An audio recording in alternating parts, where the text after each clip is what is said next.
Imagine a world where standing up for your beliefs leads to a confrontation with the authorities and your voice of dissent lands you behind bars. That is the reality for more than 500 students across universities in the United States who were arrested in the wake of protests supporting Palestine.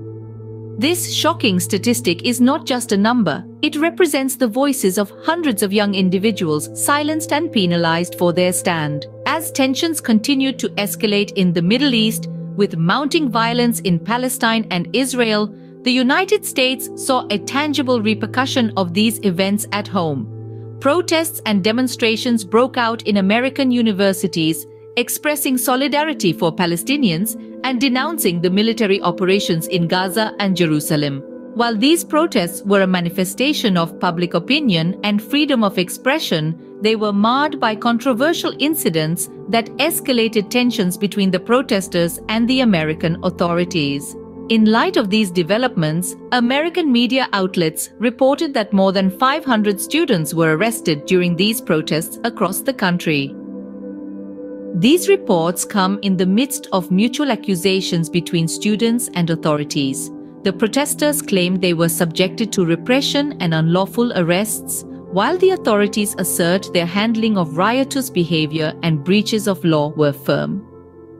Observers note that these protests reflect the American youth's engagement with the Palestinian cause and highlight the role social media plays in drawing attention to this issue and organizing protest events.